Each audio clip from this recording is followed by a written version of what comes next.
감사드립니다. 오늘 함께 보신 말씀은 디모데전서 1장 12절부터 17절 말씀 가지고 조금 더 가까워지면이라는 제목으로 함께 말씀의 은혜 나누고자 합니다.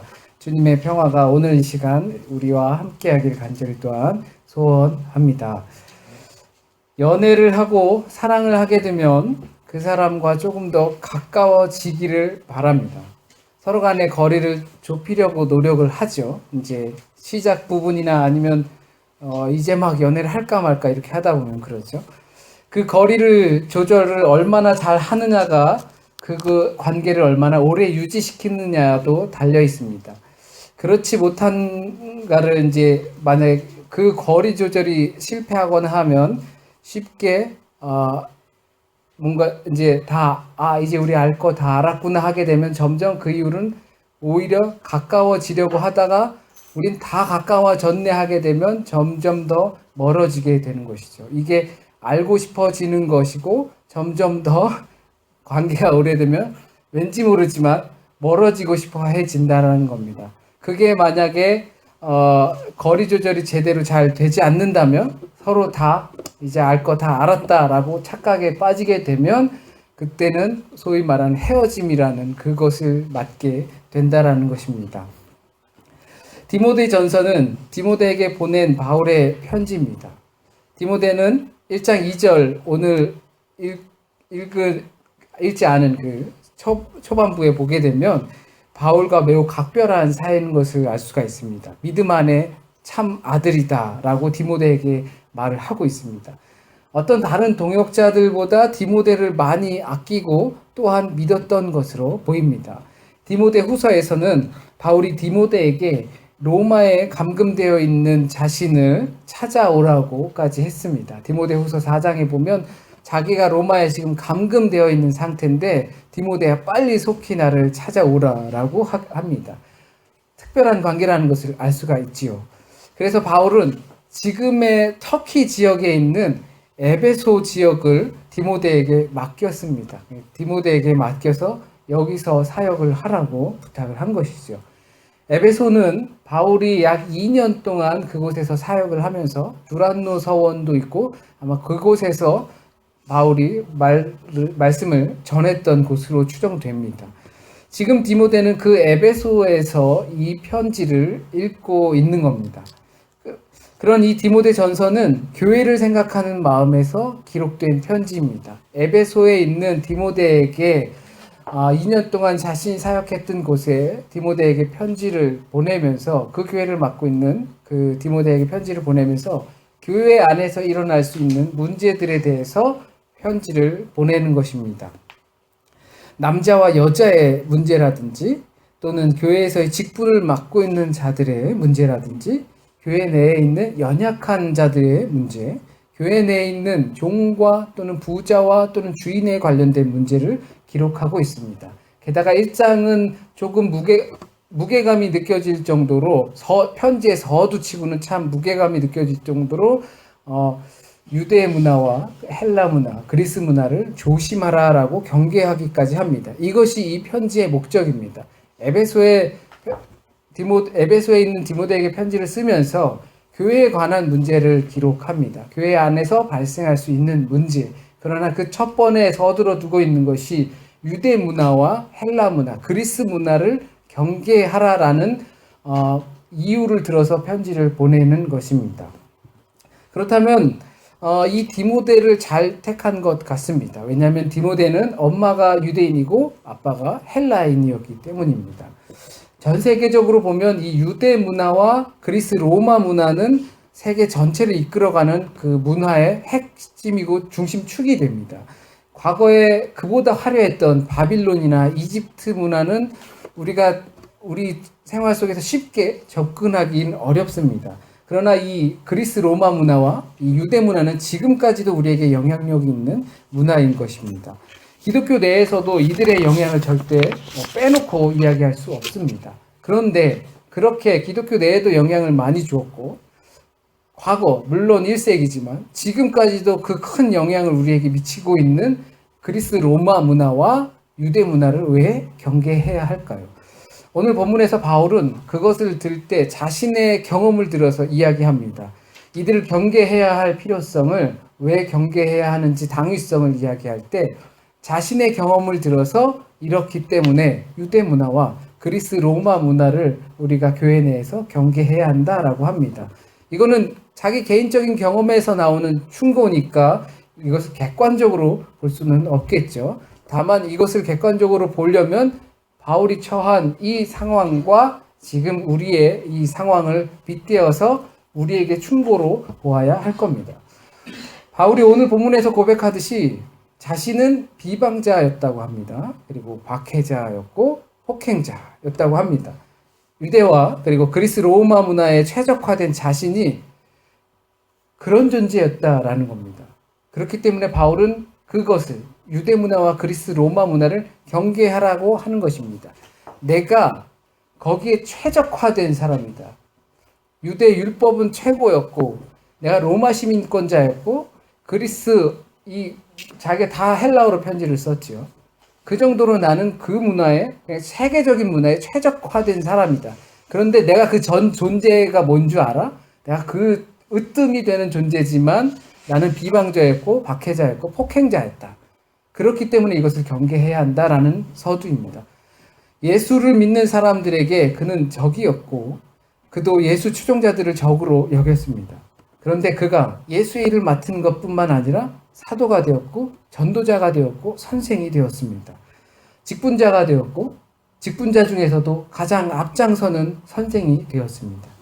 어떻게 그런 그가 중책을 맡게 되었을까요? 주께서 그를 능하게 하셨다는 겁니다. 주께서 바울의 신실함과 그의 믿음을 높이 보신 겁니다. 자기가 의지하던 그 위대한 유산, 그리스 로마 문화와 그리고 유대 문화, 자기가 그것을 다 소유하고 있는 존재였지만 그것이 아무것도 아니다라고 했던 그것을 내려놨기 때문에 긍휼함을 입을 수 있었던 것입니다. 주께서 그런 자신에게 자비를 베풀었다고 고백하고 있습니다. 그런 것은 자신이 과거에 정말 아무것도 모르고 한 행동들이기 때문이라고 고백합니다. 자신이 과거에는 몰랐기 때문에 그런 비방자여 박해자여 폭행자였다. 내가 유대 문화였고 그리고 그리스 로마 문화였는데 그게 최고로 알았는데 그게 최고가 아니라는 것을 자기는 그때 몰랐다라고 고백을 하는 것입니다. 자신이 과거의 비방자였고 박해자였고 폭행자였던 것은 과거에 자신이 주님을 모르고 저질렀던 행동들이 있기 때문입니다. 그래서 긍휼을 베푸셨고 자비를 베푸셨습니다. 그리고 믿음의 길로 인도하셨습니다. 또한 복음 전도자로 세우셨습니다.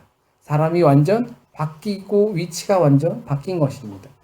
자신의 과거 존재인 비방자는 유대 그리스 로마 문화를 의지하는 그런 존재에서 나온 상태였다는 거죠. 주님을 모르고 자행했다라는 것입니다. 주님을 몰랐기 때문에 그리스 로마 유대 문화가 자신에게 으뜸으로 여겨졌고 그렇기 때문에 자신은 예수 그리스도인들을 비방하고 박해하고 폭행하는 그런 존재로밖에 될 수 없었다라는 겁니다. 모르면 그럴 수 있습니다. 우리가 서로 간에 실수를 하고 그럴 때 몰라서 한 것들, 경찰에서도 모르고 한 죄는 조금 이렇게 좀 낮게 책정을 하고 이렇게 하잖아요. 모르면 실수할 수 있습니다. 모르면 잘못할 수 있습니다. 대제사장들이 하나님의 아들을 모르면 죽일 수 있습니다. 알았으면 아마 그 예수 그리스도를 죽이지 않았을 것입니다. 왜냐하면 그들이 예수를 죽이는 행동은 곧 죽임으로 말미암아 언약이 성취되는 것이기 때문입니다. 만약 대제사장들이 선지자들이 그 전에 해왔던 그 말을 깊이 묵상하고 가까이 그 말씀을 두고 살았다면 나사렛에서 온 촌뜨기 예수라는 사람이 건방지게 또는 아주 겁도 없이 하나님을 모독하고 또는 성전을 모독한다 하더라도 그냥 곤장 몇 대 때려서 보내면 될 일이었을 겁니다. 아니 이놈이 어디서 버르장머리 없이 태형 39대 딱 때리면은 그게 완벽한 태형 숫자입니다. 법적으로는 40대로 돼 있는데 40을 넘기면 또 그것이 죄라고 해서 넘기 않기 위해서 실제적으로는 39대를 때리는 태형이 있다고 합니다. 39대 그냥 때려서 보내면 되고, 또 그러면 또 때려서 보내고 하면 되고, 아니면 이렇게 뭐 유대인의 그 자격을 없앤다든지 하면 그렇게 해서 보내면 될 일인데, 그들이 그것을 예언을 선지자들의 말을 몰랐기 때문에, 아니 이 녀석이 신성모독을 하고 성전을 모독하다니, 너 십자가형이야, 잘 됐어, 너 본복이야, 이렇게 했던 것이 몰랐기 때문에, 예언의 말씀을 자기들이 가까이 두고 살지 않았기 때문이라는 겁니다. 이사야의 예언대로 그가 찔림은 우리의 허물을 인함이요, 그가 상함은 우리의 죄악을 인함이요, 그가 징계를 받음으로 우리가 평화를 누리고 그가 채찍을 맞음으로 우리가 나음을 입었도다. 우리는 다 양 같아서 그릇 행하여 각기 제 길로 갔거늘 여호와께서는 우리 무리의 죄악을 그에게 담당시키셨다. 자기가 뭘 하는지 모르면 그럴 수 있습니다. 모르니까 이 언약이 성취되게 해버린 겁니다.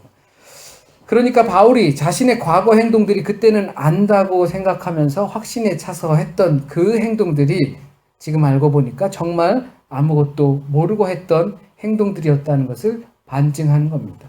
우리 인생을 살아오면서 그런 경험들을 종종 합니다. 과거엔 옳다고 생각했던 것들이 지금은 너무나 틀려버린 것들이 있습니다. 과거엔 정말 아니라고 생각했던 것들이 지금은 맞다고 생각하는 것이 많이 있습니다. 과거엔 목숨도 걸 수 있을 것 같았는데, 그것이 아니면 정말 죽어버릴 것 같았는데, 그때 죽었으면 큰일 날 뻔했네 라고 생각하는 경우도 있습니다. 어떻게 보면 지금 나의 문제, 우리 사회의 문제는 그런 것들로부터 야기되었다라고 생각합니다. 내가 지금 아는 것이 맞다고 생각하는 데서부터 이러한 문제들은 시작되는 겁니다. 그러니까 그 사실을 모르면서 그럴 수 있지요.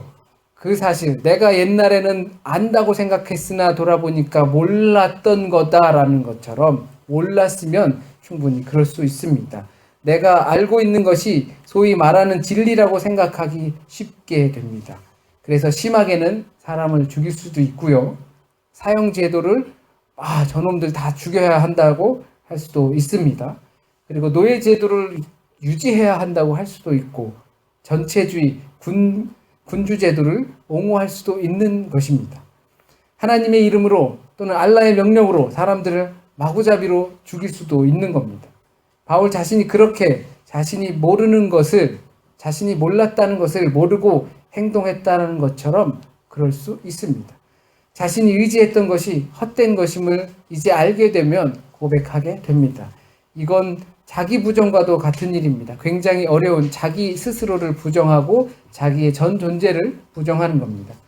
바울이 그렇게 함으로 긍휼함을 입고 전도자의 직분을 받게 되고 사도의 책무를 받게 되고 복음을 사수하는 자가 된 것은 자기를 부인하는 과정이 있었기 때문입니다.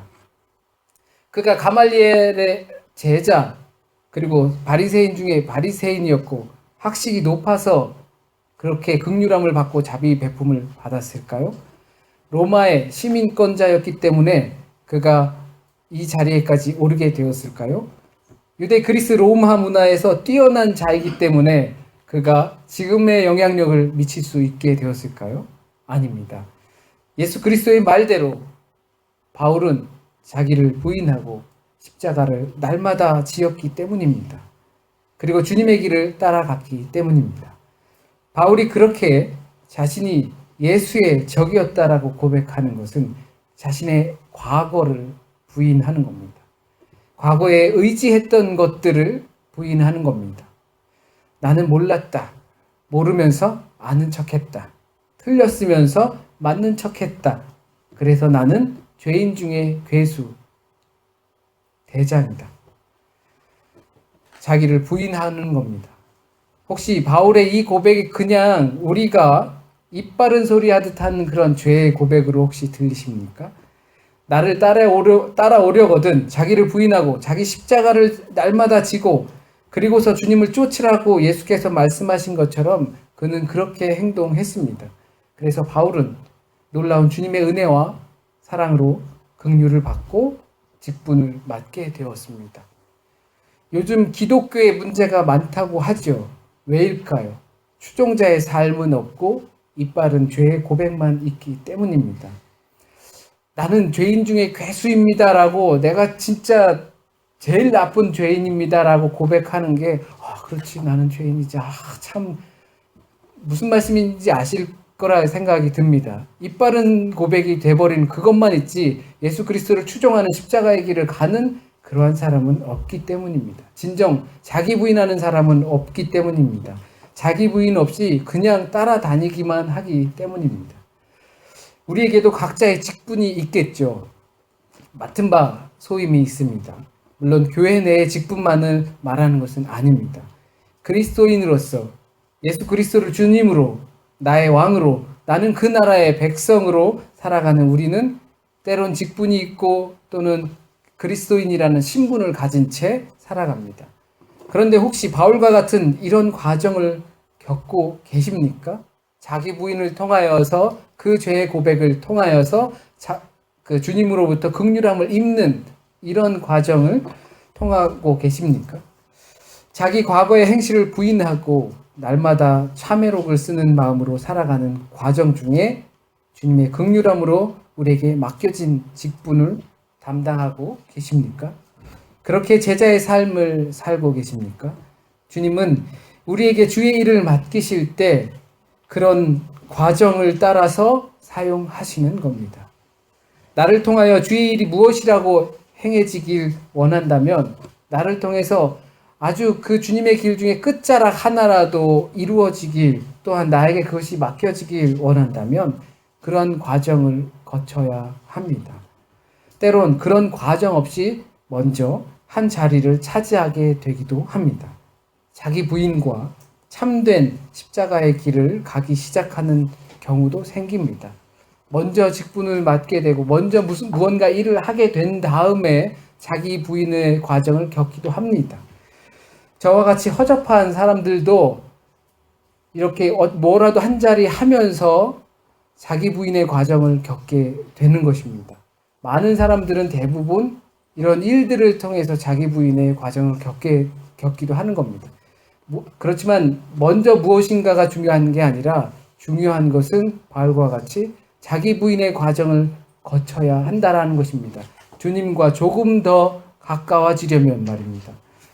바울처럼 자기의 과거 존재 상태가 어떤 실존이었는지를 고백하는 것은 쉽지 않습니다. 내 과거가 더 잘났으면 자랑할 법한데 그것이 지금 돌아보고 나니까 알게 되니까 그것이 잘난 것이 아니었던 것입니다. 내가 유대, 그리스, 로마 문화의 아주 최고봉으로 달리고 있을 때 그것이 잘난 것이 아니라는 것을 알게 되니까 그것이 다 쓰레기다라고 실존 고백을 하는 것은 너무 어려운 것입니다. 적어도 우리는 바울 그때 모습과는 많이 다르죠. 그렇다면 바울의 과거에 그 저지른 행동, 곧 모르고 했던 것들, 복음을 방해했던 것들, 그것들은 적극적인 방해였지만 요즘은 우리에게서 그런 적극적인 방해의 모습은 나타나지 않을지라도 분명히 나의 모습을 통해서 그러한 복음을 소극적으로라도 방해할 수 있다라고 생각이 듭니다. 바울은 자신이 그러한 고백을 할 때 사도 중에 가장 작은 자라고 처음엔 고백을 했습니다. 내가 사도 중 그 12사도들이 있는데 내가 그들 중에서 제일 끄트머리의 사도가 됐고 또 그들 중에서도 예수님을 직접 보지도 못했고 나는 제일 작은 자다. 그러더니 시간이 지나니까 나는 성도들 중에도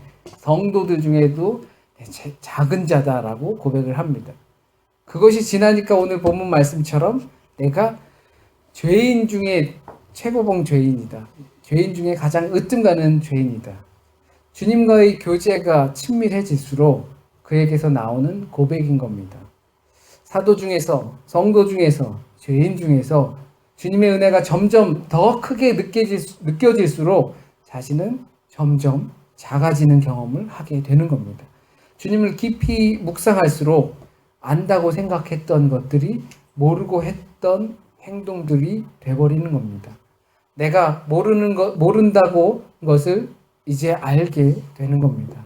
죄인 중에 대장이라는 것도 느끼게 됩니다. 고백하게 됩니다. 내가 의지했던 유대, 그리스, 로마 문화, 세상 문화 권세가 하찮게 여겨지게 되는 겁니다. 왜냐하면 주님은 죄인을 구원하시려 세상에 오셨기 때문입니다. 여기서 바울이 자기가 가장 큰 죄인이라고 고백하는 것은 주님의 구원하심이 자신에게 절대적으로 필요하다는 고백입니다. 그게 난 제일 1등이다라고 하는 겁니다. 자기에겐 주님이 꼭 필요하다는 고백입니다. 그거 하나 알게 되었다라는 것입니다. 자기의 모든 것, 전 존재를 부정하여 얻은 것, 주님은 나를 구원하시기 위해 세상에 오셨다라는 것, 이것은 주님의 긍휼함을 옷 입는 겁니다. 베푸시는 은혜를 받는 겁니다. 주님의 오심으로 나의 존재가 높아지는 겁니다. 예수 그리스도를 닮는다는 것, 제자로 산다는 것, 주님의 일꾼으로 끝자락이라도 감당하면서 산다는 것, 여기에 대해 우리는 편견을 갖고 있을 수도 있습니다. 반듯해야 한다, 정직해야 한다, 모범적이어야 한다, 또는 잘 나가야 한다. 그래야 그 긍휼함을 받는 것은 아닙니다. 그렇다고 그런 생활을 위해서 노력하지 않으면 안 됩니다. 반듯해야 하고, 정직해야 하고, 모범적인 사람이 되어야 하고, 세상에서도 잘 나가는 사람이 분명 되어야 합니다. 그런 것은 잊지 말고 계속 해야 합니다. 안 했으면 지금이라도 그것들을 위해 노력해야 합니다. 그러나 그러기엔 우리의 시간이 너무 짧습니다. 그것도 하고 그리스도 자기 부인을 통해서 과거의 것들, 과거에 내가 자랑했던 것들이 이제는 찌꺼기로 여겨지는 그 상황이 되기 위해서 우리에게 시간이 너무 없습니다. 물론 시간은 많이 있습니다. 청춘이죠. 또 뭐 노년에 들으셨다 해도 뭐 시간은 많이 있습니다. 하지만 시간이 참 빨리도 지나갑니다. 그렇기 때문에 오래 살진 몰라도, 우리가 오래 살진 몰라도 시간은 늘 없는 겁니다. 어쩌면 우리가 생각하는 시간의 길보다 더 빠르게 체감할 겁니다. 그렇다면 내가 생각했던 것보다 빨리 주님 앞에 서게 될지도 모릅니다. 눈에 보이는 성과를 이루기에도 부족한 시간이지만 그리스도의 향기, 예수의 흔적만 남기기에도 턱없이 부족한 시간이라는 겁니다. 주님과 더 가까워지시기 바랍니다. 친밀해지시기 바랍니다. 주님과의 거리를 줄이시기 바랍니다. 그 방법은 세상 문화 권세가 무익하다는 것을 하루속히 깨닫는 겁니다.